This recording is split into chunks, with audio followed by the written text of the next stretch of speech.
हम रोज सुनते हैं चाइना इकोनॉमिकली बहुत स्ट्रांग है। कुछ लोग तो ये केस देते हैं कि वो अमेरिका से भी इकोनॉमिकली स्ट्रांग है। दूसरी तरफ आप सुनते हैं कि चाइना एक टॉप रेट मिलिट्री पावर है, वो इतनी डोमिनेंट पावर हो चुकी है और उसकी ऐसी ऐसी हिडन मिलिट्री टेक्नोलॉजीज हैं कि वो वर्ल्ड लीडर हो चुकी है। दूसरी तरफ आप एक रियलिटी देखते हैं कि वेनेजुएला में कुछ नहीं किया, ईरान में कुछ ऑस्टेंसिबली नहीं किया, तेल तो कम ही हुआ, जिस मर्जी तरह घुमा लीजिए। तीसरी तरफ आप ये भी देखते हैं कि इंडिया के राइस के साथ चाइना की मुश्किलें बहुत ज्यादा बढ़ गई हैं। बट एक्चुअली में चाइना पे सिर्फ बातें हैं, क्योंकि ओपेकनेस है, अंदर कोई डेमोक्रेसी नहीं है, चीजें निकल के बाहर नहीं आती। तो आज थोड़ा डीप डाइव करेंगे हम कि चाइना के ओपेकनेस, इस पर्दे के पीछे, जिसको एक टाइम पे यूएसएसआर के लिए कहा था आयरन कर्टन, आज चाइना में भी वैसा ही आयरन कर्टन है, चाहे सोशल मीडिया की एज चल रही हो।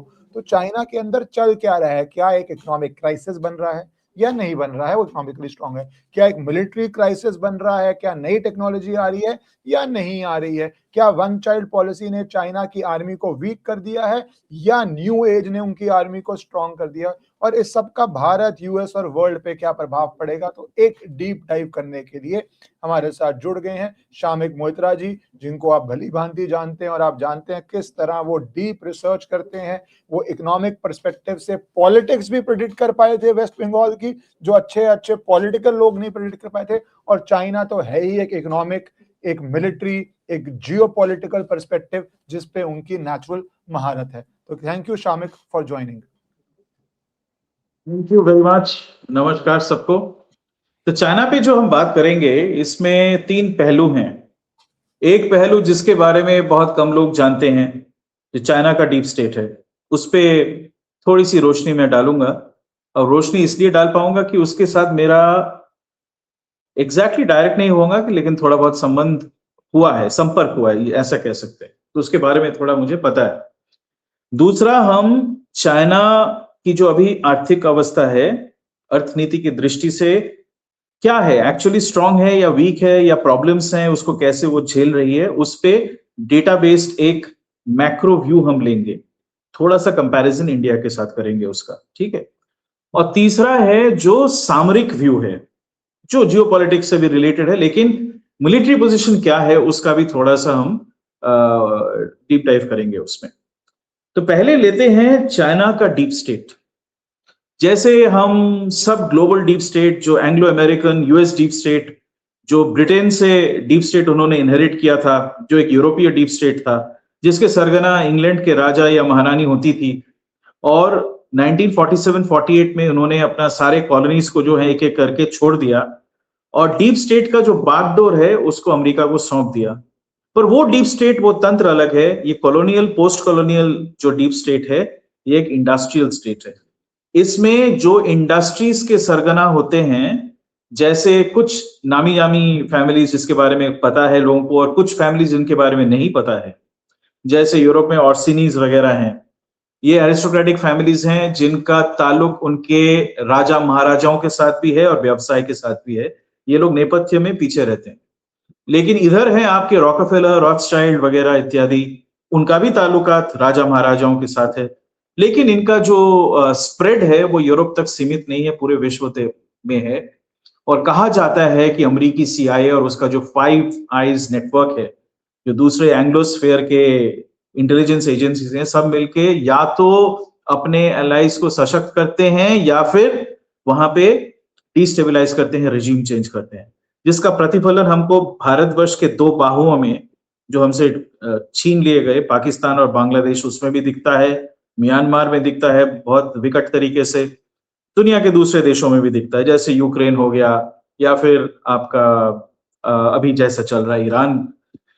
एनीवे, हम उस पे नहीं जाएंगे। एक और डीप स्टेट है इस विश्व में जिसके बारे में बहुत कम पता है, वो चाइना का डीप स्टेट है।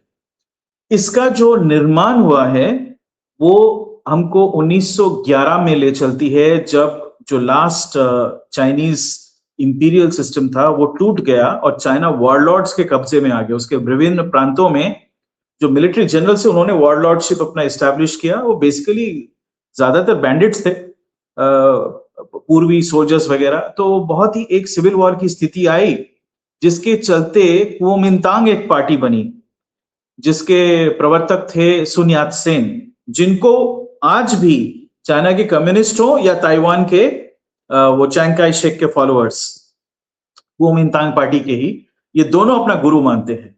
और मैं आपको ये भी बता दूं कि सुन यात सेन का ही वो 5 फिंगर पॉलिसी है, उन्हीं का वो 9 डैश लाइन है जो साउथ चाइना सी में नजर आता है, और हमारे यहाँ पे तिब्बत और भारत के बॉर्डर में वो 5 फिंगर्स वाली पॉलिसी है, जो ताइवान जिसको मित्र राष्ट्र मानते हैं और चाइना दोनों उसका पालन करते हैं।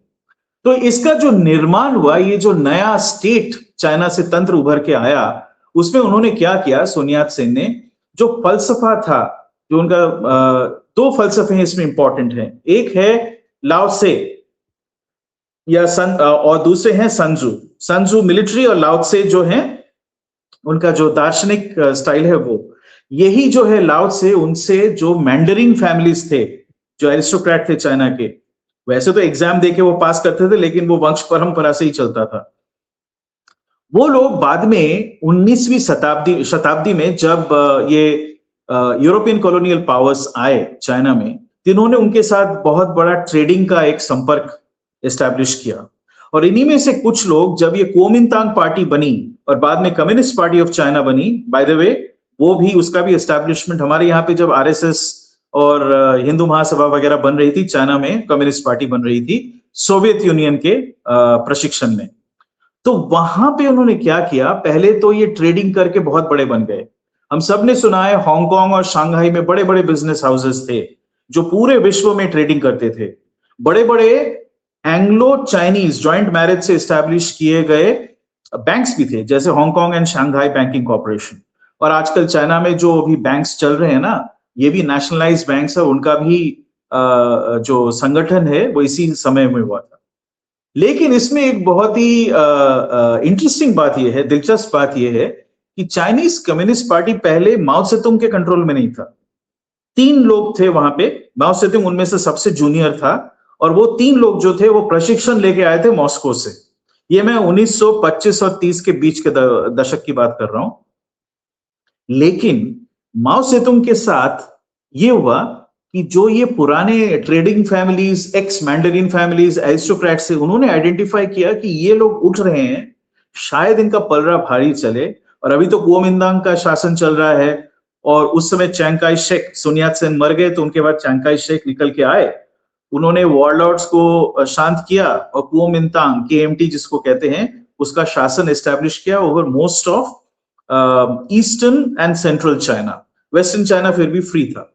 तो कम्युनिस्ट पार्टी ऑफ चाइना जो है उत्तर में और पश्चिम में पहले उनका थोड़ा सा दबदबा हुआ, लेकिन ये जो बड़े बड़े एरिस्टोक्रेटिक फैमिलीज थे जो चाइना में ट्रेड, इंडस्ट्री, हर चीज को कंट्रोल करते थे, वो हमेशा, जैसे डीप स्टेट लेफ्ट से और राइट दोनों को कंट्रोल करती है, leftist narrative as well as rightist narrative, China में भी वही हुआ। तो इन्होंने आइडेंटिफाई किया कि वो जो ट्रायम्विरेट था, वो 3 लोगों की तिकड़ी थी जो सोवियत यूनियन से प्रशिक्षण लेके आए थे, उनमें से माओ सेतुंग आगे जाने वाला है। तो उन्होंने क्या किया, चाइना में एक सिस्टम होता है कि अगर आप राजा हैं और आपके पास पड़ोसी राज्य के साथ युद्ध होता है, फिर संधि होती है, तो एक दूसरे के प्रिंस और प्रिंसेस को वो एक्सचेंज करते थे। वो जाके इसके यहाँ रहेगा, वो इसके यहाँ रहेगा, उसको पूरा मतलब पालते थे, अच्छी तरह रखते थे, लेकिन वो हॉस्टेज होता था। होस्टेज सिस्टम आप जो बोल रहे हैं बेसिकली। हाँ, हॉस्टेज सिस्टम यूरोप में भी था, होस्टेज सिस्टम यूरोप में भी था। ये एक सामंतवाद का एक सिग्नेचर है जो भारतवर्ष में नहीं था बाय द वे, लेकिन इनके यहाँ था। तो उन्होंने क्या किया कि हॉस्टेज सिस्टम ने, उन्होंने कहा कि हम अपने जो होनहार बच्चे हैं उनमें से 6-7 को आइडेंटिफाई करते हैं और उनको ना इसका असिस्टेंट बनाते हैं, माओ सेतुंग का। और ये 1926-27 में ही हुआ। और माओ के साथ जितने भी उनके सबसे निकट कर्मी थे, कॉमरेड्स थे, लाल यानी कम्युनिस्ट, वो उनका ओरिजिन अगर देखें तो यही एरिस्टोक्रेटिक फैमिली से निकल के आए थे। वो पेजेंट्स नहीं थे, वो वर्कर्स नहीं थे, वो एक्चुअली यहां से आए थे। माओ सेतुंग का कोई बैकग्राउंड नहीं था, वो खुद एक ऑलमोस्ट लगभग अनपढ़ एक कृषक परिवार से आता था। लेकिन ये लोग तो माओ को लगा यार ये तो पढ़े लिखे हैं, ये मुझे अच्छा एडवाइस दे सकते हैं, ये संगठन भी जानते हैं, पुराने मैंडरिन्स है ना, तो उनके वो खून में ही था वो चीज। तो उसने उनका, हाँ, तो उसने उनका भरपूर सॉरी, मैंने सुना नहीं। I said they give you legitimacy also to deal with the existing infrastructure. वो लेजिटिमेसी बाद में आया, वो बिकॉज पहले वो सामने नहीं आए थे कि वो कहां से आए थे, उनको किसी को बताया नहीं गया था। तो फिर उनमें से एक एक करके सबको सोवियत यूनियन में फिर से मार्क्सवाद और संगठन इत्यादि इत्यादि हर चीज में वो भी ट्रेनिंग लेके आए। कुछ कॉमिसार बन गए, वहां पे सिस्टम होता है ना कॉमिसार वो क्या बोलते हैं, प्रोपागेंडा और रेनफोर्सिंग द आइडियोलॉजी, वो उनका काम होता है, तो उनको कॉमिसार बनाया गया। उसके बाद हम आते हैं 30 के दशक में, जब जापान जो है, इंपीरियल जापान, वो चाइना को इन्वेड करती है। पहले मानचूरिया को, जो आजकल कोरिया, उसका एक जो दक्षिणी क्षेत्र वो कोरिया बन चुका है, कोरियन पेनिनसुला, और उसके ऊपर मंचूरिया, उसको इन्वेड किया जापान ने। और देखिए, तब तक कुओमिंटांग का शासन था, कम्युनिस्ट उभर रहे थे, सारे वॉरलॉर्ड समाप्त नहीं हुए थे। तो ये जो पीरियड है ना, ये बहुत ही अस्त व्यस्त था पूरे चाइना में।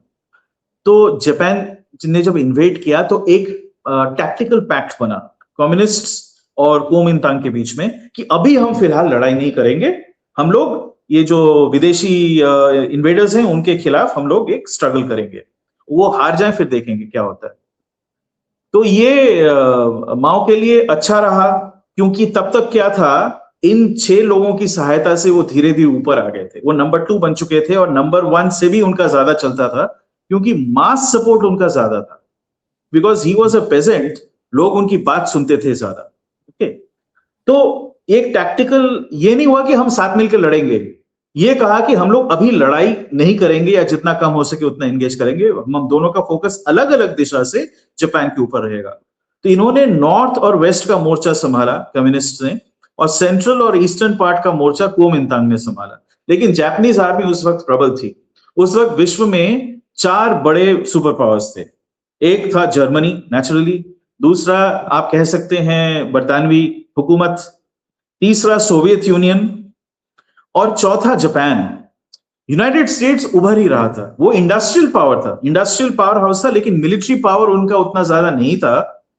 प्रथम विश्व युद्ध के अंत में उन्होंने एंटर किया था, थोड़ा बहुत कंट्रीब्यूट किया था वगैरह वगैरह, लेकिन मेन पावर उनका इंडस्ट्रियल था, मिलिट्री नहीं था। तो ये 4 महाशक्तियां थी, तो जापान के खिलाफ लड़ना उनके लिए आसान नहीं था। अब जो 2 बड़े मित्र देश थे कुओमिंटांग के साथ अलाइड, एक थी अमेरिकी सरकार और दूसरे थे जो ब्रिटेन की सरकार थी। ठीक है, आपको अचरज होगा, उस समय हिटलर पावर में आ चुका था, हिटलर ने इनिशियली कुओमिंटांग को सपोर्ट किया था। अच्छा। जापान के साथ उनकी संधि नहीं हुई थी, वो 39 में हुई, एक्सिस पावर्स तो तब बने, तब तक इन्होंने एक्चुअली सपोर्ट किया। इनफैक्ट अगर कुओमिंटांग के सोल्जर्स का आप हेलमेट देखें, वो जो स्टाल हेलमेट होता है ना जर्मन्स का, वो एक यूनिक शेप, वही शेप का उनका हेलमेट था। उनके अस्त्र भी वहां से थे, काफी जर्मन इक्विपमेंट भी था, जो ब्रिटिश बैंकर्स ने फाइनेंस किया था उनको लेने के लिए। और अमेरिका से कुछ वॉलंटियर्स आए थे जो इनके लिए लड़ाकू विमान लेके आए थे, और वो were financing German equipment for a faction in China. Yes yes, आज की जियोपॉलिटिक्स से मैं जोड़ रहा हूँ, कौन कौन किसके साथ कब जुड़ता है, कब बिगड़ता है, जो हम आज केओस बोलते हैं। It's important that you're taking this history out. हाँ, हिटलर तब तक विलेन नहीं बना था ना, वो जर्मनी ओलंपिक्स भी उसने ऑर्गेनाइज किया था, सब गए थे उसमें, कोई बॉयकॉट या बैन नहीं था। Not to divert the topic, but just one point, villain तो बाद में बना था और निकला था कितने ब्रिटिश एरिस्टोक्रेसी के, कितने यूएस के लोग, कितने बड़े बड़े इंडस्ट्रियलिस्ट जर्मनी के साथ कितने घुसे हुए थे, वो भी डॉक्यूमेंट्स बाद में आए थे, but that's a debate for a separate day. आप प्लीज इस पे। एक जर्मन पर्यटक था, राइनहार्ट था उनका नाम, नाजी पार्टी का ही मेंबर था। ही वेंट टू टिबेट, किसके सपोर्ट से गया था? ब्रिटिश सरकार के, 30s की बात कर रहा हूं। तो देखिए उस समय जो था, जो वो था, लेकिन पॉइंट ये है कि ये एक स्थिति है। अब इसमें देखें, उन 6 आदमियों का, उनमें से 6 आदमी और एक औरत थी, 7 लोग थे माओ के साथी। माओ फिर by the end of 30s Mao had taken over. इनके बोलते थे इनको रूट आर्मी। रूट आर्मी क्यों बोलते थे? Because they were always on the march. ठीक है, because they had to keep escaping. इनके पास उतना ताकत नहीं था, ना ही हथियार थे। सोवियत यूनियन से जो माल मिलता था उसी से वो लड़ रहे थे, या फिर लोकल लूट खसोट करके जो मिलता था। ठीक है, जापानीज से ही कभी कभी लूट कर लेते थे। तो इनके पास उतनी ताकत नहीं। कुओमिंटांग एक ऑर्गेनाइज्ड राष्ट्रीय फोर्स थी, उनके पास इंडस्ट्रियल कैपेसिटी भी थी, उनके पास एक छोटा सा एयरफोर्स भी था, और अच्छे इन्फेंट्री ट्रूप्स भी थे, कॉम्बैट ट्रूप्स, और हथियार बहुत अत्याधुनिक उनको मिला हुआ था। तो कम्युनिस्ट पार्टी जो है माओ के नेतृत्व में बचती रही, और ये जो 6 लोग थे और वो लेडी, इन्होंने उनको एडवाइस दिया कि हमारे लिए सबसे अच्छा इस वक्त होगा कि ज्यादा हम ना उलझे, बीच बीच में टोकन के लिए हम लोग लड़ें लेकिन इमीडिएटली विथड्रॉ करें, so guerrilla hit and run करें या छोटे छोटे एंगेजमेंट्स करें, and we retreat to the north and the west, जो बहुत ही दुर्गम इलाका है चाइना का, वहां पे पानी नहीं मिलता आसानी से। तो जापान के जो बड़े बड़े ट्रेडिशनल कन्वेंशनल डिविजन्स थे वो उस तरफ जाते नहीं थे, उनका कॉन्सेंट्रेशन पूरा सेंट्रल एंड ईस्टर्न चाइना में ही था, जो उर्वर है, फर्टाइल है, जहां इंडस्ट्रीज भी हैं, बड़े शहर भी हैं, चोंकिंग से लेके वुहान से लेके शंघाई वगैरह, ठीक है ना। तो ये चल रहा था। तो उसके बाद क्या हुआ कि कुओमिंतांग ब्रिटेन और अमेरिका के हेल्प से धीरे धीरे ही थोड़ा बहुत हावी होने लगी। जब वो हावी होने लगी और जब Japan got stuck in a war with America in the Pacific, जिसमें ब्रिटेन भी शामिल थी, तो जापान जितना फोर्स डिप्लॉय कर सकती थी उसकी संख्या, उसकी प्रबलता थोड़ी कम हो गई, और उनके होमलैंड पे अमेरिकन एयर अटैक्स होने लगे, so they had to divert their air forces with a massive advantage Japan had over these guerrilla or the ground forces of Kuomintang and Communist Party. इसके बाद क्या हुआ कि कम्युनिस्ट पार्टी फिर से उन्होंने रिक्रूटमेंट चालू किया, और इस समय सोवियत यूनियन भी फाइनली हिटलर को काबू करने में सक्षम रही, धीरे धीरे पछाड़ रही थी वो जर्मन सेना को। तो उन्होंने अपना जो इनको मदद थी उसकी तादाद बढ़ा दी, पैसे भी दिए, तो रिक्रूटमेंट भी ये लोग कर पाए, ठीक है ना। पैसे चाहिए खाना वाना खरीदने के लिए, otherwise you are just volunteering your life and blood, लेकिन खाने के लिए तो आपको चाहिए सामान, अम्यूनिशन, असला खरीदने के लिए भी वो चाहिए, पैसा चाहिए, तो सोवियत यूनियन से आने लगा। सो धीरे धीरे इनकी फौज की ताकत बढ़ती गई। सो हुआ यूं कि 1945 तक जब जापान सरेंडर कर चुकी थी, जापान और कुओमिंटांग के बीच इतना भीषण युद्ध हुआ था कि कुओमिंटांग जो है वो हतोद्यम हो चुकी थी, उनका जो फाइटिंग कैपेसिटी था वो काफी कम हो गया था, बहुत लॉसेस हुए थे उनके। अब ये याद रखना है हमें कि कुओमिंटांग में भी मैंने वो जो बताया था, वो जो families, Mandarin families, aristocratic families थे, उनके भी लोग कुओमिंटांग में थे। एक तरफ उन्होंने कम्युनिस्ट में भी अपना, उनको पता नहीं था कि कौन जीतेगा। देखिए दूरदर्शिता और प्लानिंग उनका दोनों तरफ से करके रखा है, कोई भी सरकार में आए सिस्टम तो हमारा ही होगा, वही बात। तो ये जो थे ये सारे सबसे बेस्ट एरिस्टोक्रेट्स, साइंटिस्ट्स, थिंकर्स, ठीक है, आर्टिस्ट्स, सब कुओमिंतांग के ही पार्ट थे। तो 45 से लेके 45 के बाद 46, 47, 48 तक भीषण सिविल वॉर हुआ between Kuomintang and the communists, ठीक है। और 48 में कुओमिंतांग हार गई, वो चाइना छोड़ने को मजबूर हो गए और ताइवान में जाके सेटल हो गए। बाय द वे, वो चाइना का जितना भी पुराना आर्ट, हेरिटेज, नॉलेज बेस था, पुराने मैन्युस्क्रिप्ट, सब कुछ वो अपने साथ ले गए। आज भी आपको बीजिंग में जितना भी दिखता है उनके नेशनल म्यूजियम में, उसका 5 गुना आपको टाइपेई में जाके मिलेगा। ये सत्य है। टाइपेई और got the cream of Chinese society, ठीक है। ये बताना मेरे लिए इसलिए आवश्यक था कि आपको ये समझना पड़ेगा। मैंने वो फैमिलीज का बताया जिनकी ज्वाइंट करी दोनों साइड्स में इन्वॉल्व थी, ठीक है। अच्छा, एक मिनट शामिक, मैं अब आप, बिकॉज आप चाइना की वो पावर में आ रहे हैं, तो मैं एक दो चीजें करना चाहूंगा so that you move into next part when China has, communist party has come to power in China. एक हिस्टोरिकली ये बड़ा इंटरेस्टिंग लेते हैं लोग कि दो चीजें कहा जाती है कि जो फाइटिंग आर्मी होती है जनरली वो कॉन्कर करती है, पर इस केस में जो फाइटिंग आर्मी थी वो एग्जॉस्टेड हो गई, और जो माउंटेन्स में नॉर्थ में पड़ी थी वो आके एक तरह से टेक ओवर कर लेती है चाइना के अंदर, क्योंकि पिछली तो जापानीज के साथ फूक गई थी। बट इससे कहा जाता है कि जो पूरा एक चाइना के अंदर चेंज आया, परिवर्तन आया, उससे पहले क्योंकि जो रॉयल्टी थी, आप मैंड्रिन्स बोल रहे हैं, ये बोल रहे हैं, तो उनका नरसंहार भी बहुत हुआ था, बहुतों को मारा भी गया था। तो वो जो आप अब इस तरह ले रहे हैं, और जो ताइवान में उठ के गए थे वो भी इसी रॉयल्टी का पार्ट थे। तो whence they came to power, do you think there was some official unofficial division of families between Taiwan and China of these mandarins, या you think most of them decided to stay put with China? किस तरह ये फिर रचना रची गई? वो वैसे नहीं हुआ। So most of the people, Hong Kong, by the way, आपको याद रखना पड़ेगा, Hong Kong was a British colony and stayed a British colony till 1997. तो 50 साल तक वो प्रोटेक्शन इनके पास था। शंघाई के फैमिलीज या तो हांगकांग में रीसेटल हो गई या ताइवान चली गई, ये फैक्ट हुआ। और कुछ लोग यूनाइटेड स्टेट्स चले गए, बिकॉज एक और चेंज मैंने आपको बताया, after the second world war Britain का जो डीप स्टेट था वो अमेरिकन डीप स्टेट बन गया। तो उनको नजर आया कि अब America is the next power, तो उन्होंने अपने आदमी वहां भेज दिए, अपने परिवार के लोगों को वहां भेज दिया। ताइवान में उनका 60% चला गया, हांगकांग में कुछ 30% and 10% went to America. This is what happened. Now, coming back to the 6 + 1, 7. ये जो लोग थे, by then they had married, they had had kids themselves. क्योंकि आप याद रखें, 1926 से लेके ये मैं 1949 की बात कर रहा हूं, तो 23 साल में ऑब्वियसली इनके बच्चे भी हो गए, बड़े भी हो गए। तो वो जो 6 + 1 था, 7 का ऑलरेडी 20 बन चुका था, फैमिलीज बन गई। अब जो बेजिंग में हमें एक फिजिकल स्ट्रक्चर समझना पड़ेगा। बेजिंग जो है उसके अंदर एक एरिया है जिसको कहते हैं जोंगनांगहाई। तो जोंगनांगहाई जो है वो जो उनका इंपीरियल पैलेस है, उसके बगल में एक रफली आप कह सकते हो 10 एकड़ की एक जगह है, एक लेक के साथ वो है, बहुत सुंदर एरिया है। और वहां पे ट्रेडिशनली एम्परर के जो चीफ एडवाइजर्स, बड़े बड़े मंत्री लोग, सब वो वहां पे रहते थे। तो जब कम्युनिस्ट ने टेक ओवर किया, दे ऑक्यूपाइड दिस एंटायर एरिया। तो वहां पे उन्होंने अपने प्रीमियर का घर, उनके जो मेन पार्टी के प्रवक्ता थे या जनरल सेक्रेटरी, उनका घर, उनके ऑफिसेस सब वहां जोंगनांगहाई में बना।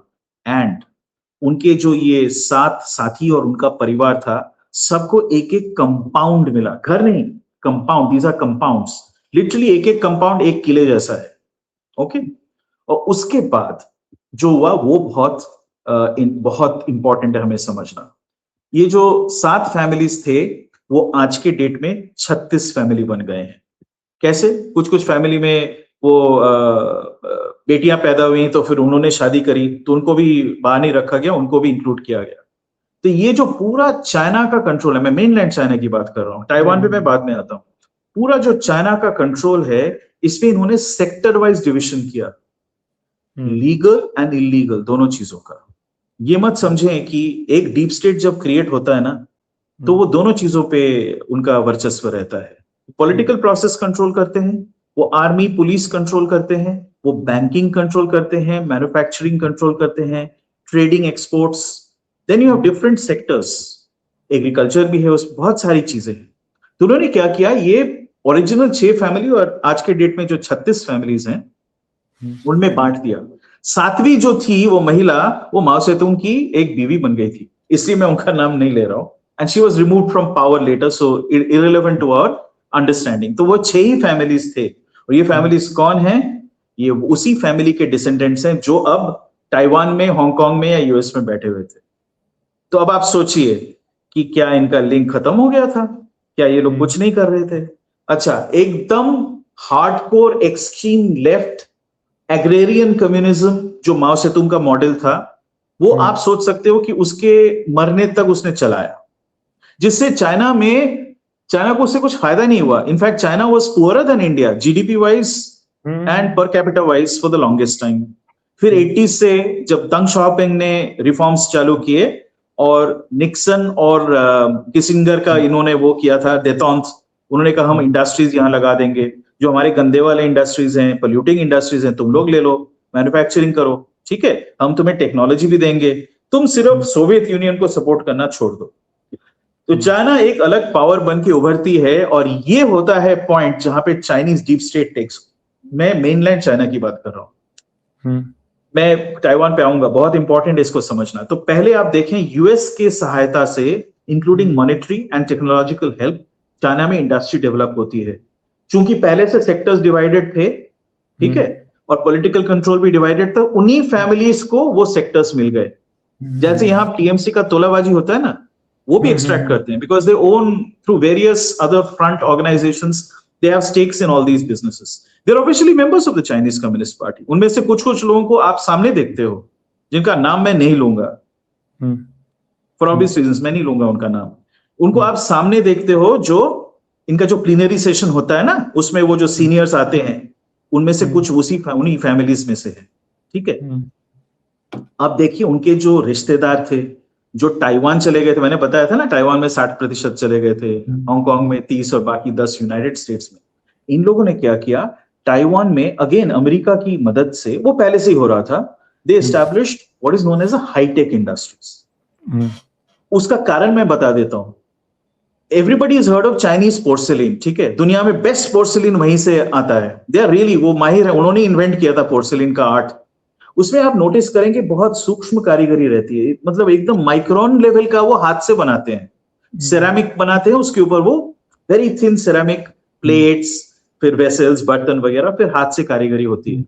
तो ये एक स्किल है, एक कला है। जैसे हमारे देश में वीवर्स है जिनके उंगलियां काट दी थी ब्रिटिशर्स ने, यहाँ पे पोर्सिलिन वाले कलाकार थे, सेरामिक के।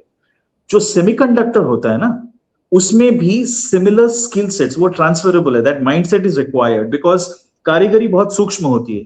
तो सूक्ष्म चीज को समझना और उसमें महारत हासिल करना, इट्स नॉट जस्ट साइंस। आप वेफर बनाते हो, वेफर को काट के फिर उस पे एक सर्किट बनाते हो, सर्किट पे आप you have to literally paint, initially paint करके होता था, they used to paint the circuits, और फिर उसमें कंपोनेंट्स फिट होते थे। Painting was done with silver dioxide etcetera. बाद में चल के जो सोल्डरिंग आपने भी किया होगा बचपन में, अगर कभी साइंस लैब में गए हो, बाद में चल के यही चीज मशीन से करते थे। लेकिन उनको ये जो स्किल था ना कि सूक्ष्म डिजाइन, माइक्रोन से आजकल वो नैनोमीटर लेवल तक चला गया है, तो उसमें ताइवान को महारत थी। और दुनिया में बाय द वे कोई नहीं है उनके बराबर when it comes to designing and manufacturing, forget just designing, manufacturing these things. By the way इसका जो सारा पैसा निकल के आया, ऑब्वियसली ह्यूजली प्रॉफिटेबल था ये, उसका जो इनिशियल इन्वेस्टमेंट था वो यूएस में जो ताइवान में के लोग बैठे हुए थे, ताइवानीज, और फिर दीज एरिस्टोक्रेट्स, उन्होंने दे इन्वेस्टेड। उसके बाद अगले दौर में हम क्या देखते हैं, इधर तो ताइवान और चाइना का द्वंद्व चल रहा है, लेकिन कंट्रोलिंग फैमिली सेम है। चाइना में बिटवीन 1985 एंड 2001 लगभग $600 बिलियन का निवेश होता है। और वो कौन निवेश करता है? ताइवान में बैठे हुए 14 फैमिलीज, जो ताइवान की इकोनॉमी के सबसे बड़े भागीदार हैं।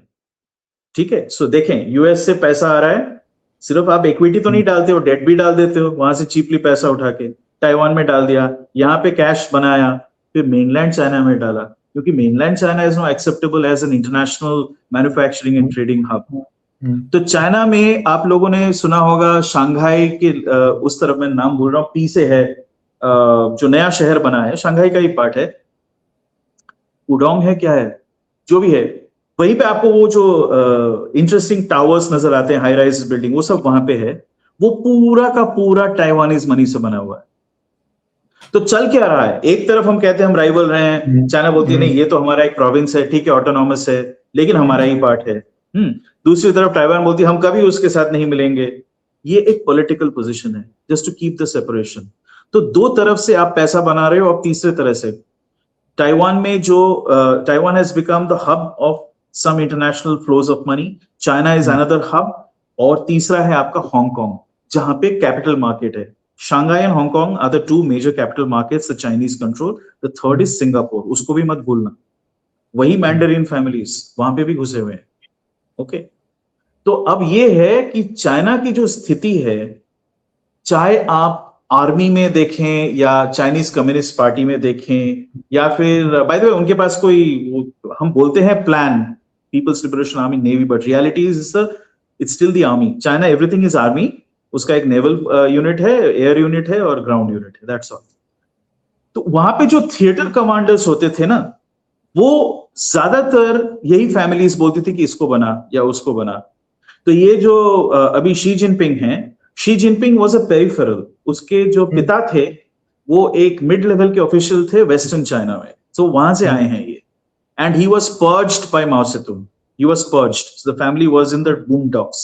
अच्छा, लेकिन उसका एक पृष्ठपोषक था, वन ऑफ दोस फैमिलीज, तो इसके बेटे को उसने अपने विंग्स में ले लिया। For 6 years Xi Jinping ran wild, he was a thug and a gangster. लोगों को ये पता नहीं है, उसने स्कूल भी छोड़ दिया था, वो गैंग्स में था। और फिर वो माओ सेतुंग का एक कैंप बना था यंग लोगों का, उसमें गया हुआ था, लेकिन उसको वहां से फिर वापस लाया गया, उसको ग्रूम किया, उसको ट्रेनिंग दी, because the father was loyal to this particular family. He is a creature of that particular family और उनके साथ जो अलाइड है। ये जो 36 फैमिली है, इनके अंदर भी ऑब्वियसली क्लिक्स बन चुके हैं। कुछ हैं जो पॉलिटिक्स में ज्यादा इन्वॉल्व है, इंडस्ट्री में कम, लेकिन पैसा किसी का भी कम नहीं है। ये एस्टिमेट किया गया है कि ताइवान के इनके जो रिश्तेदार थे उन्होंने 500-600 बिलियन डॉलर इन्वेस्ट किया। जो मैंने नहीं बताया वो ये है कि उस इन्वेस्टमेंट के बाद, इन्वेस्टमेंट हुआ इन्हीं के चालित कंपनीज में, ठीक है, उस इन्वेस्टमेंट के बाद कितना वेल्थ क्रिएट हुआ, लगभग 10 ट्रिलियन वेल्थ जनरेट हुआ। I am talking about the returns on that investment over a period of time. वो 10 trillion has been rotated across the world. आप लोग देखते हो ना, कनाडा जाओ, वहां पे like apparently 15% real estate is owned by Chinese. US में जाओ, लंदन में जाओ, कहीं भी चले जाओ, Chinese own massive swaths of real estate. This was the deployment.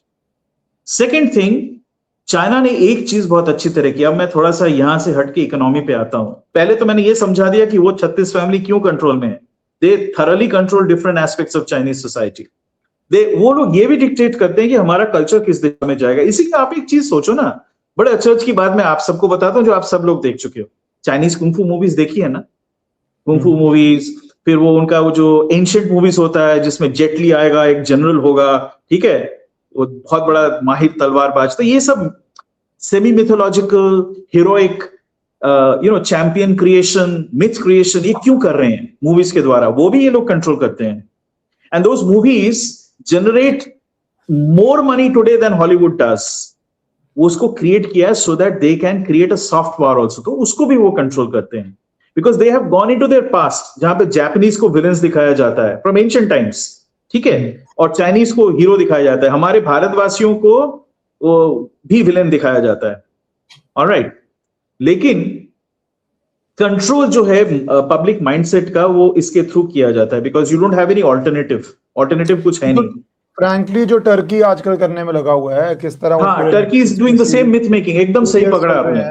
Turkey जो कर ये जो क्या था उसका, जिसका ये इमरान खान भी बड़ा भक्त था, कौन सा वो सीरीज, अरे इतनी फेमस जो भी सीरीज है, उसके बाद सब अपने आप को समझ क्या अर्तुगुल ऐसा कुछ था ना सीरीज, अर्तुगुल। एकदम। फिर वो मोहम्मद जिसने ये कॉन्स्टेंटिनोपल पे विजय पाई थी, उस पे भी एक सीरीज बनाया था इन्होंने। So they are doing all this myth making. 4-5 series आई हैं उनकी, जहां पे ग्लोबल अब तो डबिंग हो गई है, एआई हो गया है। So any government strongly in power then wants to go for the soft power. एक हमारा थोड़ा अलग है, बट वो बाकी। अच्छा, उसमें आप लोग एक चीज नोटिस करना, दे सटली प्रोपेगेट कि फ्यूडल लॉर्ड्स गंदे लोग होते हैं, लेकिन ये जो मैंडरिन होते हैं ना, ये बड़े अच्छे लोग होते हैं, बहुत सुलझे होते हैं, वो लाओ त्से को जानते हैं, वो एक करेक्ट जजमेंट देते हैं, वो लोगों के लिए सुनते हैं, दे डू पब्लिक वेलफेयर। तो ये एक प्रोपेगेंडा चलाया जाता है। These are all mechanisms to keep the Chinese public in control. Alright, तो ये मैंने आपको बताया। अब आते हैं कि इन्होंने तंत्र क्या क्रिएट किया। तो उन्होंने जो क्लेवरली एक काम किया वो ये, that they looked around at Japan. Japan का मॉडल इन्होंने इनिशियली स्टार्ट किया था ना, कि we will do manufacturing mainly for export. This was the Chinese economic model. लेकिन जापान में क्या हुआ, उससे जो कैश जनरेट हो रहा था, they put it into real estate. तो 90s में एक रियल एस्टेट बूम और उसके बाद बस्ट हुआ जापान में, because they over expose themselves to real estate. 100 million के देश में उन्होंने 500 मिलियन घर बना डाले, तो क्या होगा फिर उसका, तो वो बस्ट हो गया। अभी भी प्राइसेस हाई हैं, but that's more of a demographic factor. तो जापान का जो ये गलती था, और उसके बाद Japan has been stagnating ever since. Japan has not grown. In fact, its per capita income has declined from about $40,000 to about $26,000 today. Right? 26,000 नहीं, गलत बोल रहा हूँ। 100 मिलियन लोग हैं, और सॉरी, मैं पाउंड में सोच रहा हूँ। Sorry, it is about $50,000. It's रफली $48,000-49,000 is Japanese per capita income, जो एक समय में यूएस डॉलर में कहूं तो वो $60,000-62,000 था। तो उनका वो पर कैपिटा इनकम गिर गया है, because they are not growing anymore. Population is increasing very slightly. Population growth had gone negative, but it has recovered. तो उनको ये जापानीज जो स्टोरी था वो अवॉइड करना था। So what they decided is that first of all we have to structure it in such a way कि हम लोग यूएस मॉडल और जापानीज मॉडल का मिक्स करें। तो यूएस मॉडल क्या है? US model is essentially becoming the reserve currency of the world and issuing massive debt in its own currency. देखिए, जब आपके ही करेंसी में लोग आपको कर्जा दे रहे हैं, तो आप उसको सर्विस करने में कोई दिक्कत नहीं, आप नोट छापो और सर्विस करते रहो। जब तक आप उसका वैल्यू मेंटेन कर सकते हो, उसका वर्चस्व मेंटेन कर सकते हो, तो ये नोट छापने की मशीन बन जाती है।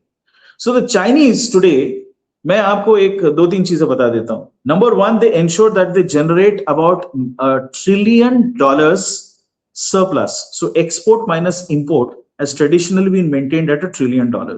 वो क्यों, मैं आपको बताता हूं। चाइना का टोटल डेट है $55 ट्रिलियन, अगर डॉलर में उसको आके तो, ठीक है। ये वेरी करेगा बिकॉज थोड़ा सा एक्सचेंज रेट फ्लक्चुएट करता है, although it's a capped exchange rate. तो $55 ट्रिलियन है, which is roughly about 3 times his GDP of $18.2 trillion. ठीक है, 300 गुना है। भारतवर्ष के कंपैरिजन देते तो हमारा अभी 57% है। जीडीपी का 57% is our total debt, national debt, corporate debt and public, मतलब हमारे जनसाधारण का डेट। तो चाइना में वो नंबर 55 ट्रिलियन है, लेकिन उसमें से केवल $2.33 ट्रिलियन इज एक्सटर्नल डेट, जिसमें से लगभग 56 उसमें से डोमेस्टिक करेंसी डिनोमिनेटेड, यानी कि चाइना ने खुद अपने करेंसी में बाहर वालों को डेट रखा है, यानी रेनमिनबी डिनोमिनेटेड, वो 55% है। और डॉलर डिनोमिनेटेड डेट जो है वो 45% है। उन्होंने ये एक काम करा। तो अगर आप देखें कि वो इंटरेस्ट रेट जो है, ये 1 ट्रिलियन के इनके पास जो क्वेश्चन रहता है ना हर साल, कैश फ्लो में कभी दिक्कत नहीं आती, दे नेवर डिफॉल्ट। जो डिफॉल्ट आपको यूएस में नजर आएगा, वो क्या कर रहे हैं, हर साल अपना डेट बढ़ाते जा रहे हैं। उनका फिस्कल डेफिसिट है, they are funding it with dollar denominated treasury, ठीक है। तो सरकार थोड़ा और कर्जा ले लेती है। इस साल $3 ट्रिलियन ऐड कर रहे हैं ट्रम्प साहब, तो उसको सर्विस करने के लिए तो आपको कम से कम $200-300 बिलियन चाहिए, इंक्लूडिंग द बैक डेट, ठीक है ना। उनका टोटल $40 ट्रिलियन एक्सीड कर गया डेट, जबकि इकोनॉमी उनकी $31 ट्रिलियन है। तो वहां पे रिवर्स सिचुएशन है। यहां पे 300% तो है, लेकिन वो पूरी वो यूएस वाला सिस्टम लिया कि हम लोग अपने इकोनॉमी को बढ़ाएंगे डेट लेके, इक्विटी से नहीं, लेकिन ज्यादातर हम कर्जा जो है अपने करेंसी में लेंगे, फॉरेन करेंसी में नहीं लेंगे। शामिक, पर मैं इसमें एक सवाल चाहता हूँ, क्योंकि जब आपने शुरू किया कि चाइना, जापान एंड यूएस का एक स्ट्रक्चर कॉपी कर रहा है जिसमें से वो अपनी करेंसी को रिजर्व बना रहा है, बट यूएस की रिजर्व करेंसी के पीछे एक आर्गुमेंट ये भी है that US for a long time, even today probably, is the sole military power which can impose it will on the world. तो वो करेंसी रिजर्व रखने के पीछे आपके पास मिलिट्री स्ट्रेंथ भी होनी चाहिए, तभी आप साम दाम दंड भेद डंडा कर पाओगे।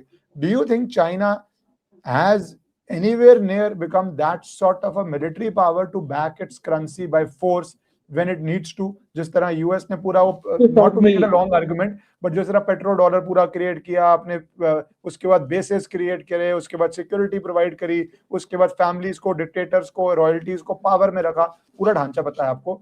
डू यू थिंक चाइना का एक सिर्फ एंगल कॉपी करने से वो मॉडल कॉपी हो सकता है, या कि उन्होंने एक एंगल कॉपी किया है? So let me finish this. Actually मुझे ये डेट वाली कहानी पूरी समझानी है, उसके बाद हम मिलिट्री उस पे जाएंगे और दूसरे फैक्टर्स जो हैं। सो नंबर 1 उन्होंने ये किया, उनका देखिए, फर्स्ट ऑफ ऑल एक बात तो मुझे मानना पड़ेगा, जो भी तथ्य मैं आपको दे रहा हूं, डेटा दे रहा हूं, this is drawn from diverse sources like Statista for example, जो इंडिपेंडेंट एक अच्छा रिसर्च वो माना जाता है। It's drawn from World Bank, it's also unfortunately drawn from what the Chinese government itself reports. और दुनिया में अगर कोई ओपेक सिस्टम है तो वो चाइनीज है। हमने स्टार्ट ही आज तक किसी को नहीं पता। We started with this that you're decoding the opaque iron curtain in a sense, the new iron curtain.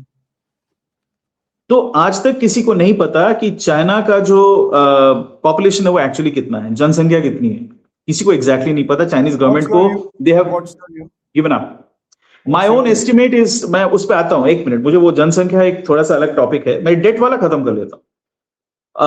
Similarly जो डेट का फिगर ये देते हैं, ये अपना नेशनल ग्रोथ का फिगर देते हैं, वो ठीक से किसी को नहीं पता।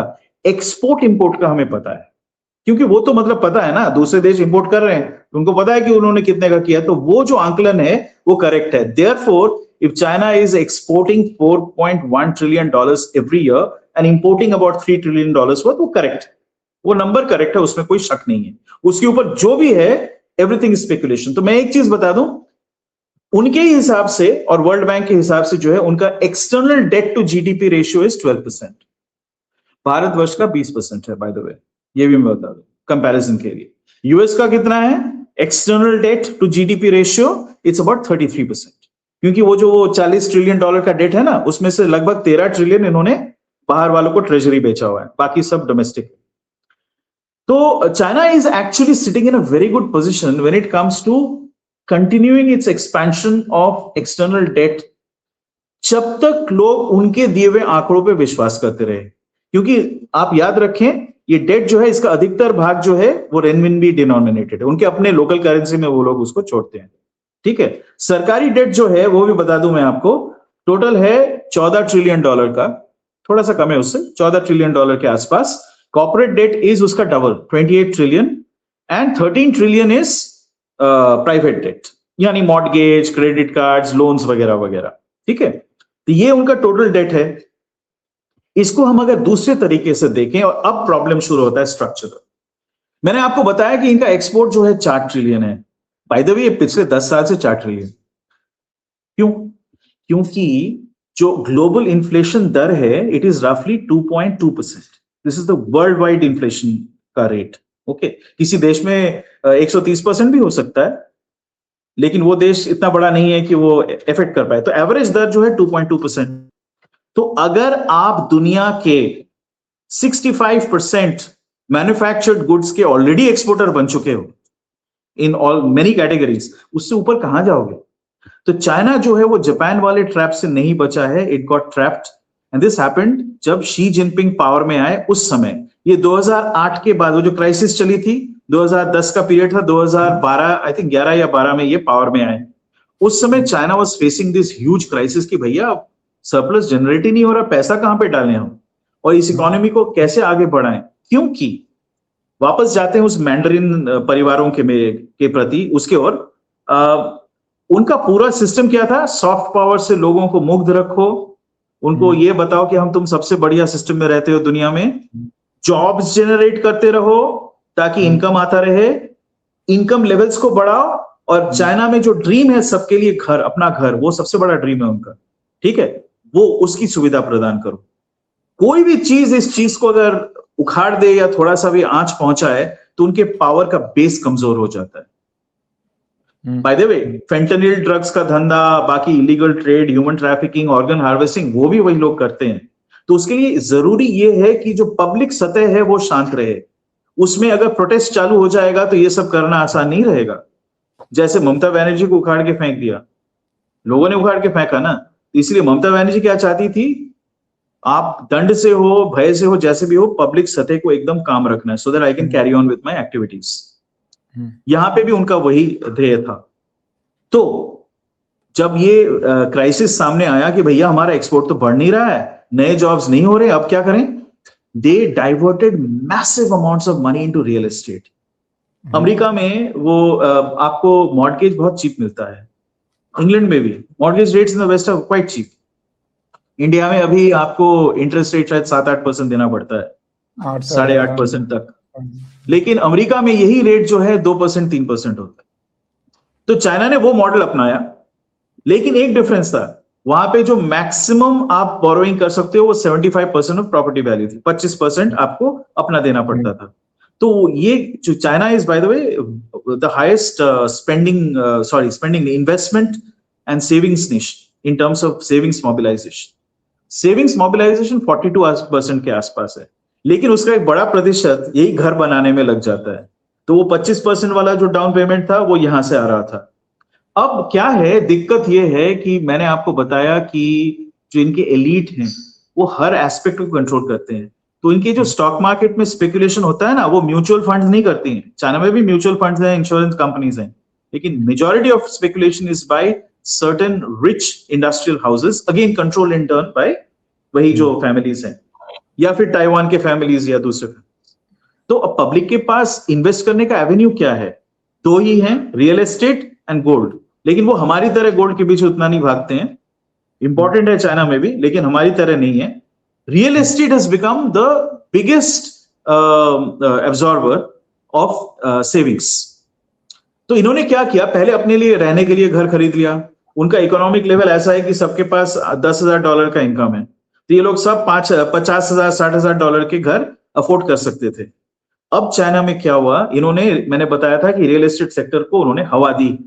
You have the first $1 trillion plus companies in China, not in the US और एनीवेयर एल्स ऑन अर्थ, जो सिर्फ रियल एस्टेट करते हैं, जैसे कंट्री गार्डन या एवरग्रांड। और ये केवल चाइना में नहीं, साउथ ईस्ट एशिया में भी बनाते हैं। और मैं आपको खबर दूं, दिल्ली में जाके मैं घर देख के आया हूं और मैंने उसका बैक ट्रेस किया ownership, it came out to be Country Garden. Malaysia में होल्डको है, उसका मैंने इन्वेस्टिगेट किया कौन है उसके पीछे, पता लगा कंट्री गार्डन है। यानी इंडिया तक ये घुसे हुए हैं। दुनिया में कोई देश नहीं है जहां पे ये लोग इन्वेस्ट नहीं करते हैं। $1 ट्रिलियन के इनके रियल एस्टेट कंपनीज हैं। Real estate is $12 trillion in debt, जिसमें से $4 ट्रिलियन बैड डेट बन चुका है। क्यों बैड डेट बना? क्योंकि इन्होंने नॉर्मली क्या था, वो मैंने बताया ना, $50,000 का घर जो $10,000 इनकम करने वाला अफोर्ड कर सकता था, अब $2.5 लाख का घर कौन अफोर्ड करेगा? $5 लाख का घर कौन अफोर्ड करेगा? तो क्या हुआ? नहीं, एक मिनट, इस पॉइंट को खत्म करने दे, उसके बाद आप पूछें। तो $5 लाख के घर आने लगे, तो उसको क्या किया इन्होंने? मैंने ये कहा था कि सेविंग्स का एक बहुत बड़ा जरिया रियल एस्टेट है, तो 4 या 5 लोग इकट्ठे मिलके they were buying houses. So housing, उसको यूनिट की तरह वो सेल करते थे and it became an investable asset. तो चाइना में राइट नाउ हाउसिंग का जो टोटल बुक बन गया है, unsold inventory, that is 3 times of sold inventory. Second, the total inventory against total number of people who require housing is 4x. तो ये जो स्थिति है, इसी के चलते वो बैड डेट वाली स्थिति आ गई है।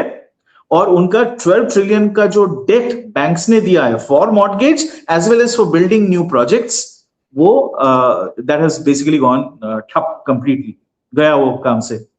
तो अब स्थिति ये है कि अच्छा, इसके साथ एक और आप क्वेश्चन पूछ लें, फिर मैं इंफ्रास्ट्रक्चर का भी बता देता हूं, उसमें भी ये सेम प्रॉब्लम देखने को आया। नहीं, मैं थोड़ा ये हाउसिंग जो बबल आप कर रहे हैं या इंफ्रास्ट्रक्चर बबल की बात कर रहे हैं, आपने कहा जापान के अंदर इसी तरह का हाउसिंग बबल आया, मनी पार्क करने का इजीएस्ट, और ये ओल्ड सिविलाइजेशंस में एक हाउस की डिजायर है, बिकॉज ये फैमिली कल्चर। इंडिया में भी हाउस की डिजायर है, जापान में भी, anybody who believes in family has that desire which is very easy for anybody to market and sell.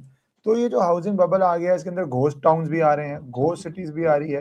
तो does that not become a shining beacon on the fact that जो आंकड़े China के अंदर के हैं वो फेक हैं, चाहे वो पॉपुलेशन के हों, चाहे वो इकोनॉमिक प्रॉस्पेरिटी के हों, जब इतनी आपके पास बेच नहीं पा रहे हैं, इंटरनल कंजम्पशन ही नहीं है आपकी हाउसिंग के ऊपर, आप लोगों को दे पा रहे हैं 4x 3x आप जो आंकड़े बता रहे हैं, तो is that not indicative of that OPEC system not working and that there are massive pressure points building up inside the economy? Because आपने Mandarin 36 families का control बताया, but I want your analysis on what is happening to an ordinary Chinese, because revolt में तो ordinary उठेगा, और जब revolt में उठेगा ordinary, तो इस 36 के ऊपर ही revolt करेगा, चाहे visible हो ना visible हो, कुछ बच जाए।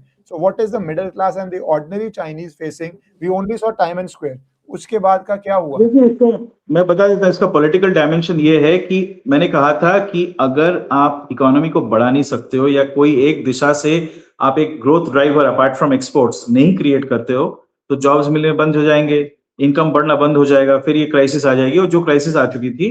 इसीलिए शी जिनपिंग उन्होंने वायलेट कर दिया वो जो मैंने बताया था ना, उनका पहले ये था कि हम जापान वाली मिस्टेक नहीं करेंगे, यूएस वाले मिस्टेक्स हम उनसे सीखेंगे, वो हु जिनताओ तक ठीक था। लेकिन Xi Jinping succumbed to this. उन्होंने कहा कि नहीं, हम ये हाउसिंग को इजी कर देंगे, हम लोन्स को इजी कर देंगे, and let people invest in second home, third home, speculate करने दो। और स्पेकुलेशन का फायदा बाय द वे वो 36 फैमिली उठा चुके हैं। उन्होंने तो अपना पैसा बना के निकाल लिया है।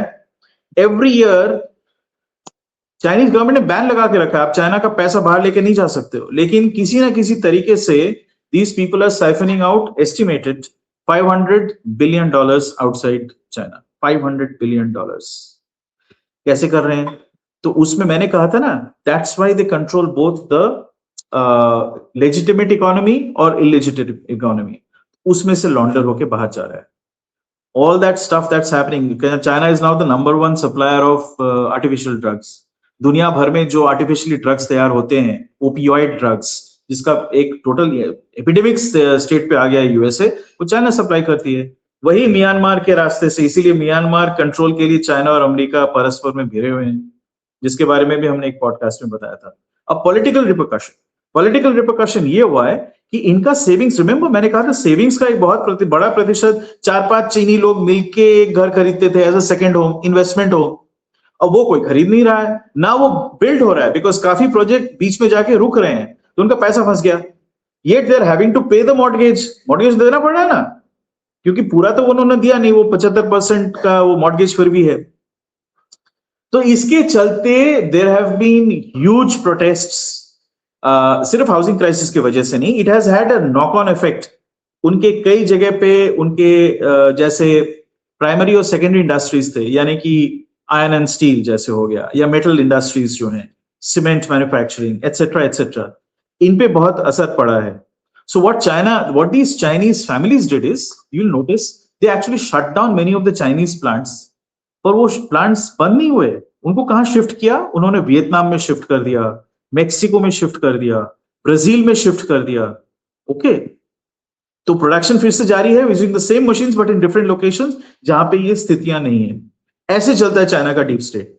इधर हर बड़े शहर में आए दिन वहां पे मैस प्रोटेस्ट होते हैं, जिसको बहुत ही मतलब ब्रूटल तरीके से दमन किया जाता है। पीएलए के अंदर क्षोभ है। पीएलए के अंदर क्षोभ क्या है? बाय द वे, उनका जो payment and all of those issues, वो बेस सोल्जर्स का बढ़ नहीं रहा है, लेकिन जनरल्स पैसे बना रहे हैं, because generals are part of the CCP. तो और जनरल्स जो हैं, they are also reflecting some of the angst.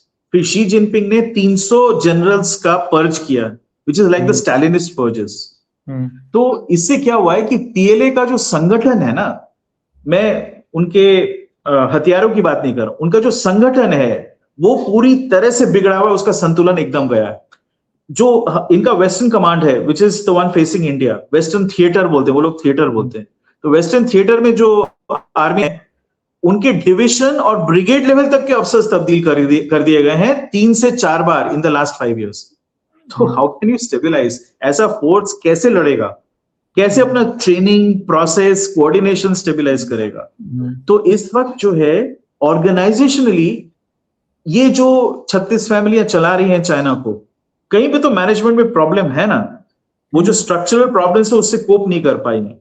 एक चीज उन्होंने और किया था जो मैं कहना भूल गया, इंफ्रास्ट्रक्चर सेक्टर में they have $11 trillion of debt, जिसमें से 3 trillion is considered bad date.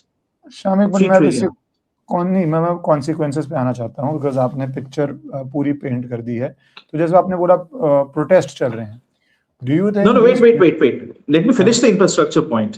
ये भी इंपॉर्टेंट इसलिए है बोलना क्योंकि आपको सारे तत्व समझने पड़ेंगे प्रोटेस्ट के। इंफ्रास्ट्रक्चर का और ज्यादा बड़ा इफेक्ट है then real estate. Infrastructure was a massive employer, labour employment बंद हो गया। और ये जो लोग थे, ये कौन थे? ये शहर वाले लोग नहीं थे, दीज आर नॉट एजुकेटेड। ये वो गांव वाले लोग बेचारे आते थे, बिकॉज गांव में तो कैश का सोर्स नहीं है। आप यही करोगे, ब्रिज बनाओगे, मकान बनाओगे, यही सब करोगे। तो वो बेचारे जो हैं, they are like in a terrible state right now. उससे क्या हुआ है, वो गांव वापस चले गए, गांव की इकोनॉमी पे भी बुरा असर पड़ रहा है, because they are unemployed, right? अच्छा, प्लस उनका 1 child फैमिली पॉलिसी के वजह से क्या हुआ है, एक चाइल्ड पे 4 पेरेंट्स का प्रेशर, इसलिए वो शादियां भी नहीं कर रहे। शादियां नहीं कर रहे तो और बच्चे नहीं हो रहे। तो डेमोग्राफिक एक मतलब अब टाइम बॉम्ब नहीं, वो फट चुका है। Demographically they are on severe decline. अच्छा, इसका काउंटर इन्होंने कैसे किया है? By focusing massively on AI. और एआई से ये लोग एजेंटिक एआई पे ज्यादा जोर दे रहे हैं, जिससे ये लोग प्रोसेसेस को ऑटोमेट कर सकें, and instead of human agents they use artificial intelligence based agents, और सारा काम फिर से कर सके। This is where they have gone. तो उनको कोई फर्क ही नहीं पड़ता लोग कितना सफर कर रहे हैं, लेकिन इससे पॉलिटिकल जो टेम्परेचर है वो राइज कर रहा है। हमें ये आना था शामिक। हाँ, अब आते हैं इस पे, बताइए। अब जरा थोड़ा कॉन्सिक्वेंसेस पे आना चाहता हूँ मैं लास्ट पार्ट के अंदर, कि जो मिलिट्री पर्ज हुआ तो उसका मिलिट्री पे 1 child पॉलिसी का भी आपने बोला। मैं सिविलियन कॉन्सिक्वेंसेस पॉलिटिकल से पहले थोड़ा मिलिट्री पे फोकस करना चाहता हूँ, because that is directly affecting India as a first order, and political crisis will affect the world as a second order. तो 1 child पॉलिसी जो आपने बोली इकोनॉमी की, वही मिलिट्री पे भी लागू है। 1 पे 4 का है, वो प्रिंसेस सिंड्रोम है कि आप अपना 4 लोगों का 1 बच्चा है, तो वो consequences very heavy if the child suffers in the fight, then they have not had a major war for years. Then जिस तरह आपने बोला, एक थिएटर के अंदर 5-6 बारी ब्रिगेड लेवल को भी चेंज कर रहे हैं, उसके ऊपर जॉब अनसर्टेनिटी, कि 300 जो पर्ज किए गए वो जेल गए, मरे, डिमोट हुए, ऑल किसी को पॉसिबिलिटीज पता नहीं है उनका क्या हुआ है। all possibilities are there, Stalinistic purge. या So if you are so insecure, you can't be a fighting force. That's the basic traditional logic. So what do you think is the military capability today of China, considering all these factors? Capabilities पे आना चाहता हूँ। देखिए, military जो है ना, उसको analysis करने के लिए हमें ये भी देखना पड़ेगा कि एक्चुअली स्ट्रेंथ है क्या उनका ओवरऑल। मैं कई एनालिस्ट से ये सुनता हूं कि चाइना के पास इतनी भारी तादाद में इंडस्ट्रियल कैपेसिटी है that nobody can fight them, क्योंकि they can out produce on quantity and quantity has its own quality. Stalin का वो फेमस कोट। पर ये थोड़ा बचकाना एक व्यू है। मैं आप बताता हूं क्यों। जो जुलू लोग थे उन्होंने विद्रोह किया था साउथ अफ्रीका में। मैं 2-3 उदाहरण देता हूं। उनके पास जो टोटल फाइटिंग स्ट्रेंथ था, it was about 30,000। The British imperial army never had more than 12,000 troops. तो कायदे से तो जुलू लोगों को जीतना चाहिए था। उनके पास ऐसा नहीं कि बंदूकें नहीं थी, उनके पास बंदूकें भी थी। वो सब वो ऐसे गाय और वो स्पीयर भाले लेके नहीं लड़ते थे, कईयों के पास बंदूकें थी। फिर भी जुलू लोग अल्टीमेटली हार गए। एक जगह उन्होंने थ्रैश किया ब्रिटिश को, रोडकेस ड्रिफ्ट, नो नॉट रोडकेस, वहां पे वो जीते थे इसलधवाना, बैटल ऑफ इसलधवाना में जुलू लोग जीते। उसके बाद से वो मार खाते गए और खत्म हो गया, तो उन्हें संधि करनी पड़ी। फिर हम आते हैं यहाँ पे भारतवर्ष में, एक 1500 ब्रिटिश सोल्जर्स और 5000 देसी ब्रिटिश सोल्जर्स, मतलब ईस्ट इंडिया कंपनी के ट्रूप्स, वो एक 80,000 के फौज को जो सिराजुद्दौला लेके आया था उसको हरा देती है। तो ऐसा है कि वो जो फौज थी सिराजुद्दौला की, वो हतोद्दम थी, उसमें कोई मोरल नहीं था, मोटिवेशन नहीं था। उसमें से आधे भाग के चले गए। लोग कहते हैं बिट्रेल नहीं था उनको। Why would they fight for Sirajuddaulah? क्या मिलेगा उनको फाइट करके? तो ऐसा है कि जो मोरल मोटिवेशन चीज है ना, उसके साथ एक और फैक्टर होता है ऑर्गेनाइजेशनल डिसिप्लिन, ऑर्गेनाइजेशनल कोहेशन। यानी आप एक यूनिट, सबसे छोटा यूनिट प्लाटून, उसके ऊपर कंपनी, उसके ऊपर आपका बटालियन, फिर ब्रिगेड, फिर डिविजन, ये ऑर्गेनाइजेशन होता है। इसमें कहीं पे भी छिन्न हो जाए तार ना, तो उस आर्मी को हराना बहुत आसान होता है। तो नेपोलियन वो कहते थे कि मुझे बड़ी आर्मी की जरूरत नहीं है, मुझे एक कोहेसिव आर्मी की जरूरत है, क्योंकि कोहेसिव आर्मी किसी भी बड़ी आर्मी को टुकड़ों में भाग के, वो कहते थे I will defeat them in detail, यानी छोटे छोटे टुकड़ों को अलग अलग में हरा दूंगा। इसीलिए वो 15 वर्ष तक जीतते रहे, और जब वो ऑपोजिट आर्मी इकट्ठे हो गए, फिर नेपोलियन हार गए। तो चाइना की स्थिति कुछ ऐसी है। एक तो अभी वो 36 फैमिली के अंदर भी दरारें हैं। फिर शी जिनपिंग उन्होंने क्या किया है कि जो बेजिंग है वहां पे एक डिस्ट्रिक्ट का आर्मी होता है, they have theatres and they have districts. उस आर्मी के जनरल्स जो हैं वो शी जिनपिंग के वो हैं, अनुयायी हैं, उनके लॉयलिस्ट्स हैं। लेकिन बाकी जितने भी हैं, northern army, western army, southern and south eastern army, ठीक है, ये सब के सब विभिन्न उससे जुड़े हुए हैं, और इनका जो है ये शी जिनपिंग के विरुद्ध है। तो इस वक्त जो वाइस चेयरमैन है ना of the chief of the army staff, he is anti Xi Jinping and he is aligned with the previous dispensation. तो एक द्वंद्व इन दोनों के बीच में चल रहा है। अब मान लेते हैं कि ठीक है, चाइना के पास बहुत ताकत है, मिसाइल्स हैं बहुत सारे, और वो ताइवान पे आक्रमण करेगी। क्या वो कोऑर्डिनेशन हो पाएगा? बिकॉज जो प्लान नेवी है उसके लोग और जो एयरफोर्स के जनरल हैं वो they can't see eye to eye, they are all different people. बहुत लोग पर्ज हो गए हैं, जो बचे हुए हैं वो भी इकट्ठे काम नहीं कर सकते, और शी जिनपिंग के साथ उनका संबंध अच्छा नहीं है। तो फिर ये कैसे होगा? इस स्थिति में चाइना जो है इकोनॉमिकली, अगर मैक्रो देखूं फिर भी ठीक है, मैनेजेबल है, बिकॉज उन्होंने स्ट्रक्चरल चेंजेस किए bye the way. Real estate sector को कुछ हद तक उन्होंने संभाल भी लिया है। लेकिन जो ये इनकी मिलिट्री अवस्था है वो बहुत ज्यादा विकट है। और इसमें 3-4 चीजें और जोड़ देता हूं। लोग कहते हैं कि चाइना के पास इतने मिसाइल्स हैं और इतना मिसाइल मारेंगे वो कि भारतवर्ष तो क्या, कोई भी, अमेरिका भी उससे लड़ नहीं सकता। अच्छा, ऐसा है? उनके पास क्या मिसाइल्स हैं? लॉन्ग, मीडियम और short range. In trial after trial it has been found that इनका जो जितना रेंज बढ़ जाता है, द प्रेसिशन ड्रॉप्स। ठीक है, आप प्रेसिशन स्ट्राइक नहीं कर सकते हो तो आपके पास बहुत बड़ा अगर मिसाइल का भी वो हो, उससे कोई फायदा नहीं है। जर्मनी पे ये सैचुरेशन बॉम्बिंग किया था ना एलाइज ने, लेकिन जर्मनी का highest military production was in the end of 1944। कैसे किया? Saturation bombing is not the solution. तो आप बहुत सारे मिसाइल छोड़ दोगे, उससे कुछ होने वाला नहीं। आप किसी देश को वैसे हरा नहीं सकते हो। जैसे अमेरिका ने पाया, उसने तो प्रेसिशन मिसाइल दागे थे ईरान पे, क्या हुआ? कुछ नहीं हुआ, कुछ नहीं कर पाए। अब तो हथियार डालने के कगार पे खड़े हुए हैं। तो फंडा ये है कि चाइना के पास बहुत हाई क्वालिटी के शॉर्ट रेंज वेपन्स हैं। They are really good quality when it comes to two things, artillery and rocket.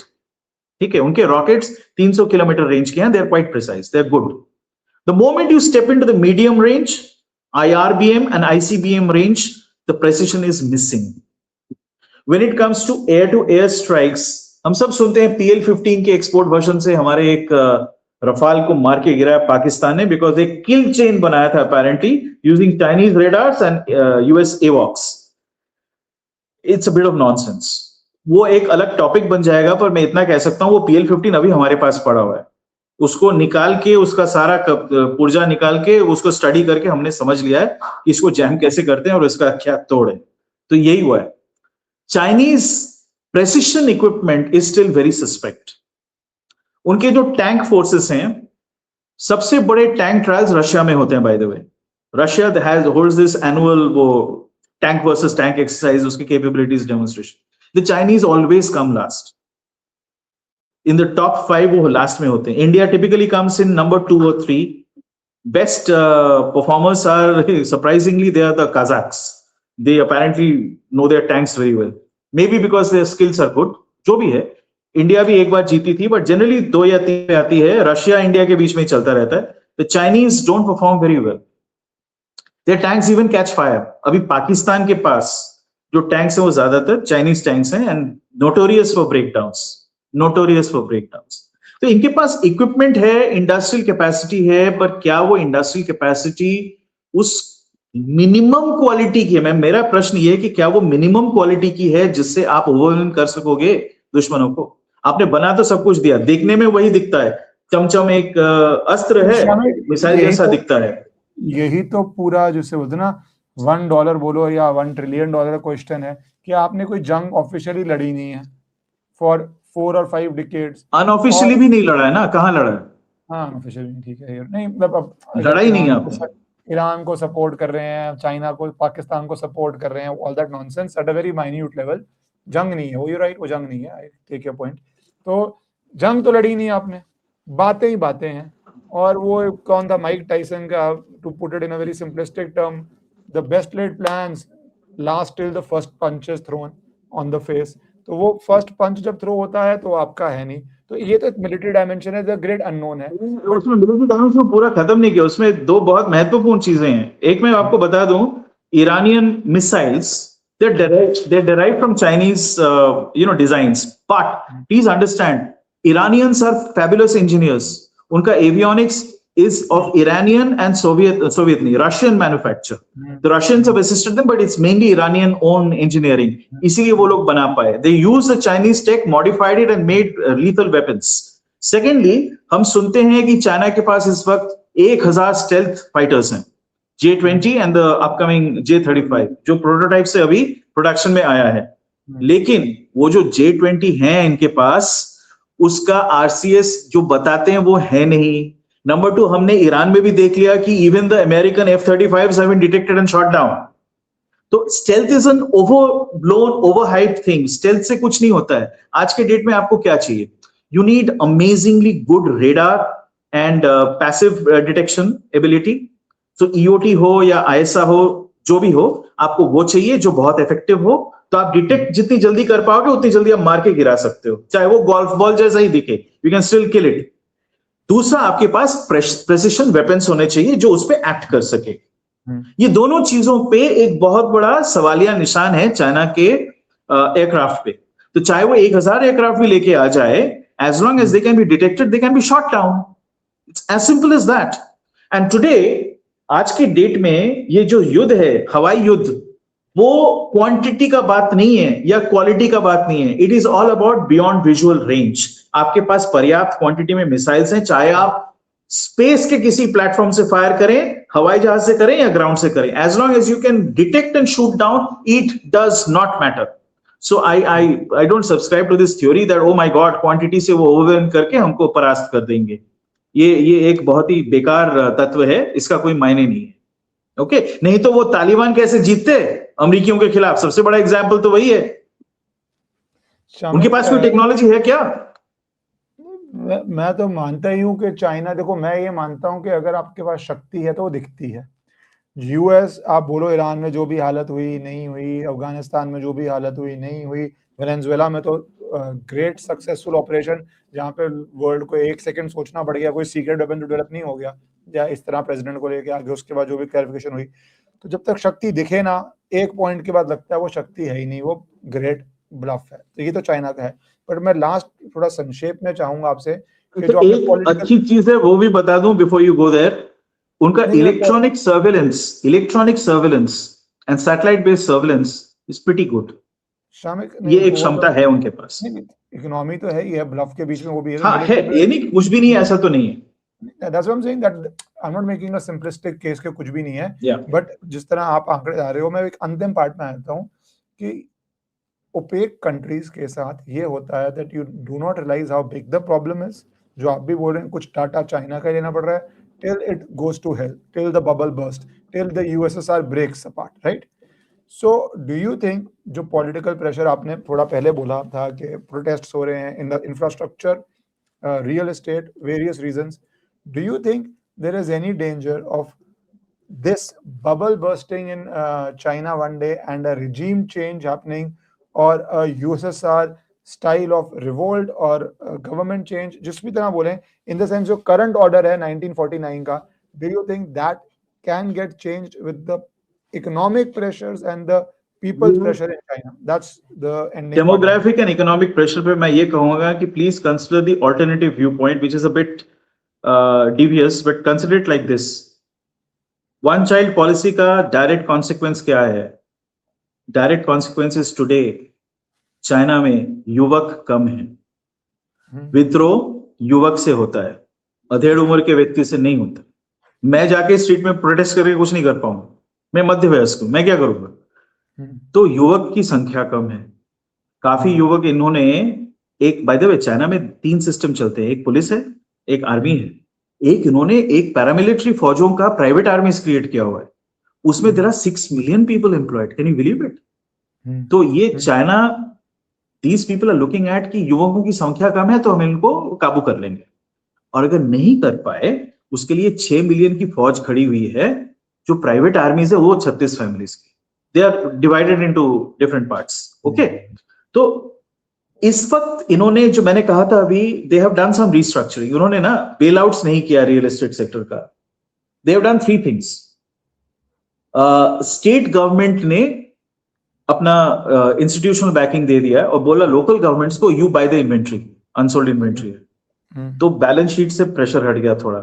Second, उन्होंने रीपर्पस कर दिया. जो उनके टैलेंटेड लोग हैं उनको फ्री में मकान बांटा है सरकार की ओर से. तो उसके लिए वो पैसा पे ऑफ कर दिया to the country gardens and Evergrandes of the world, और उनको मकान बांट दिए.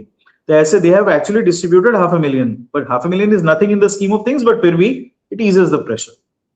थर्ड, उन्होंने लोन एक्सटेंशंस किए हैं, और वो मैंने बताया था ना 25%, उसको कम करके 15% कर दिया है. एंड दे आर प्रोमोटिंग की जो सरकारी अफसर हैं जिनकी संख्या कुछ मिलियन है, वो लोग सेकेंड होम अगर खरीदें तो उनको और रिबेट में वो मिलेगा, डिस्काउंट पे, डिस्काउंटेड इंटरेस्ट पे वो मिलेगा. They are getting them to buy the second Holmes.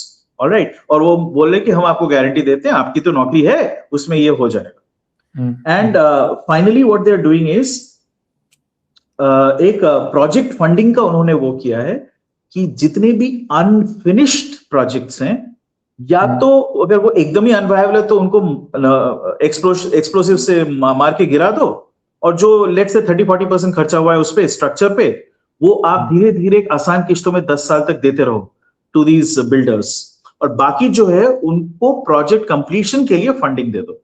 So what they are doing is balance sheet restructuring कर रहे हैं through these means, balance sheet of home owners as well as balance sheet of builders. उससे थोड़ा pressure कम हुआ है, right? However this will not be enough, क्योंकि मैंने आपको बताया था जॉब लॉसेस बहुत हाई है. इंफ्रास्ट्रक्चर प्रोजेक्ट्स अब नए वाले वो नहीं कर पा रहे हैं, बिकॉज मैंने वहां पे बताया था 11 ट्रिलियन का डेट है जिसमें से 3 ट्रिलियन इज बैड डेट, तो कहां से नए लोगों को एम्प्लॉय करके फिर से करेंगे? तो वहां पे भी स्ट्रक्चरल आप री इंजीनियरिंग कर सकते हो, यानी बैलेंस शीट को वो कर सकते हो, लेकिन नौकरी कहां से बनाओगे भाई? आपको फिर से ग्रो करना पड़ेगा ना। अब कितने नए मकान कह रहा हूं, ब्रिज बनाओगे और रोड बनाओगे? नहीं बना सकते हो। बुलेट ट्रेन जो चाइना में चलती हैं वो 20% कैपेसिटी पे चलती है, इट इज इम्पॉसिबल।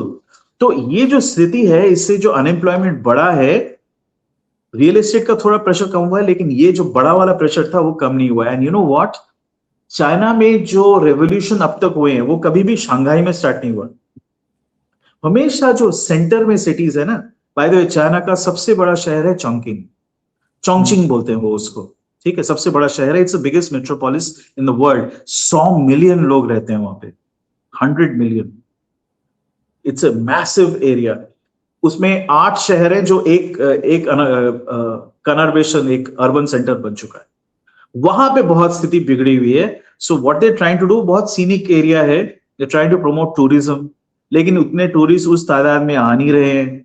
टूरिज्म से सर्विस इंडस्ट्री बढ़ती है, उससे आप एम्प्लॉय कर सकते हो लोगों को, लेकिन वो हो नहीं रहा है। So they are now again doing the same thing. इनका हर चीज का वो एक डिक्टेट वाला होता है, जो सरकारी अफसर है ना, उनको बोले जाओ तुम जाके चोंगचिंग में अपनी छुट्टी मनाओगे, 2 छुट्टियां लोगे, हम देंगे तुमको छुट्टी, बेटी तुम उसी से विवाह करोगी जिससे हम प्रेम करते हैं, वो वाला स्थिति हो गया। तो ये अच्छा, तो पॉइंट ये मैं बता रहा हूं कि आप देखें इनके रेस्पॉन्सेस और कैसे इस चीज को टैकल करने की कोशिश कर रहे हैं। इससे टैकल होगा नहीं। You are sitting on mountains of debt, unpaid debt. आप उसको एक्सटेंशन करें, रिस्ट्रक्चर करें, कुछ भी करें, अल्टीमेटली तो ड्यू होगा ना। अगर आप इकोनॉमी को नहीं बढ़ा सकते हो और डेमोग्राफी नीचे की तरफ है, टेम्पोररीली आपको एक वो ग्रेस पीरियड मिल जाएगा क्योंकि प्रोटेस्ट करने वाले लोग कम है, लेकिन बियॉन्ड ए पॉइंट आप उनको नहीं रोक पाओगे जी।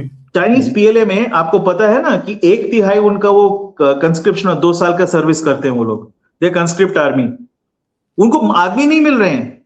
फॉरगेट दैट, उनका जो मेन है जो रिटायर करते हैं ना, they also have a 35 year retirement age, तो उसके बाद आपको नया रिक्रूट करना पड़ता है। क्वालिटी के लोग ही नहीं मिल रहे हैं, जवान ही नहीं है। So this is structurally a problem जो आप एआई से, रोबोटिक्स से आप हर चीज को सॉल्व नहीं कर सकते हो। लोगों का क्या होगा? लोगों पे तो प्रेशर बढ़ता जा रहा है ना।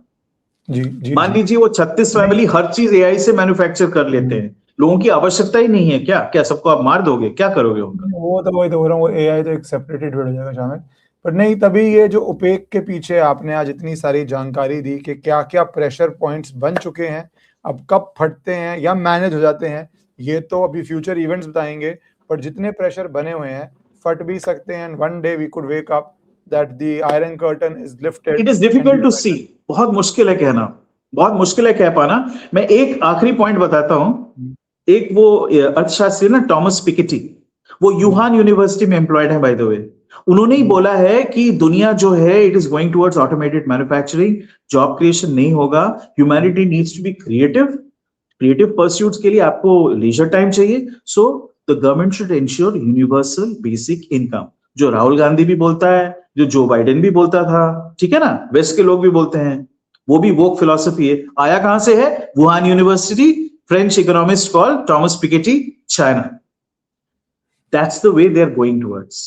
एक दिन वोक वर्ल्ड पे अलग बात करेंगे, पर आज चाइना पे रखते हुए thank you so much for such in depth covering of the Chinese deep state, the Chinese pressure point, the China can burst or not burst, and some sort of a fact check on Chinese military capability. Thank you so much, Shamil, for your time. Thank you very much.